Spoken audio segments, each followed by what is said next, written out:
delen den åndssvage plastikpengest.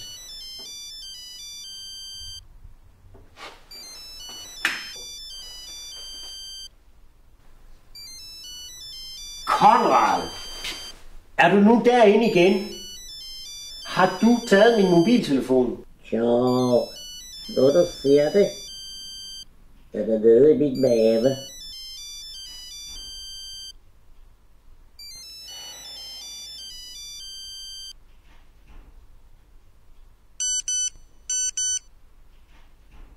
Det er din tandlæge, der ringer. Han har lagt en besked. Din tid til rådbehandling er flyttet til klokken 16. Du kan ikke seriøst sige, at du har slugt min mobiltelefon. Jamen, hvordan skulle jeg ellers være en signalmodtager? Din åndssvage tosse. Hvad er det, du har lavet? Jeg vil have min mobiltelefon.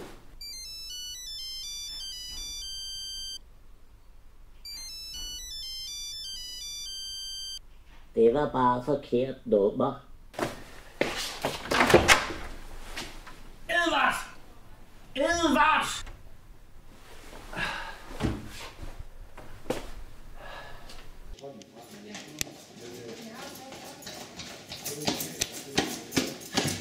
Hvad er der galt? Vi har en mindre katastrofe hernede, mand. De har kommet til at give alle manikerne på afdeling ABE, ADHD-medicin, mand. De farer rundt for fanden, altså. Hvad er der galt? Ja, men så er her en uforvarende tosse, du kan tage dig af. Det er Konrad, han er igen inde i skabet.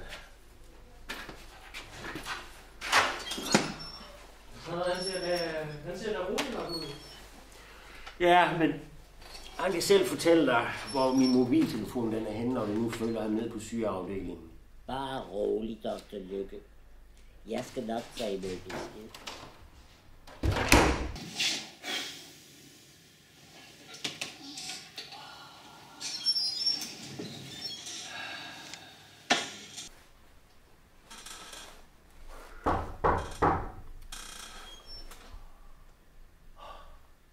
Hvad med det der banker?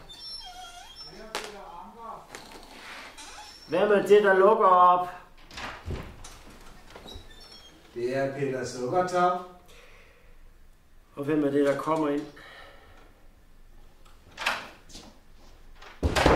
Det er Peter Pølseskin. Se, du kan jo godt. Når du gerne vil. Og jeg tænkte, jeg ville spare mig selv for en gentagelse af i går. Hvad sidder du der og laver? Det er en sweater. Min mormor, hun lærte mig at strikke, da jeg var yngre, og ja, det er utroligt så afslappende det virker på. Det glæder mig at høre. Men hør, vi har jo ikke nogen aftale i dag. Nej, jeg vil bare se, om du er i bedre humør i dag. Det bliver jeg så snart jeg får min mobiltelefon fra Konrads mave. Men her må jeg eftertanke, så er jeg ikke engang sikker på, at jeg vil have den igen.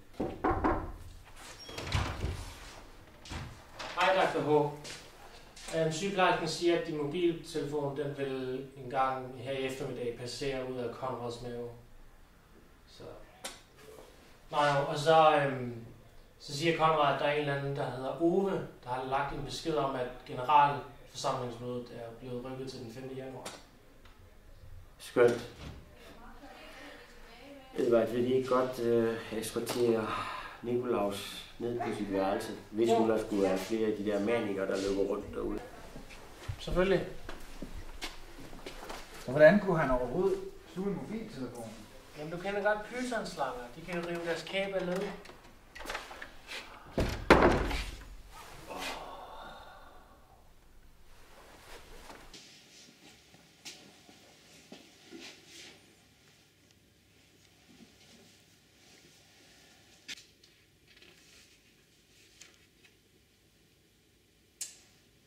Til min yndlingssukkertop fra mormor.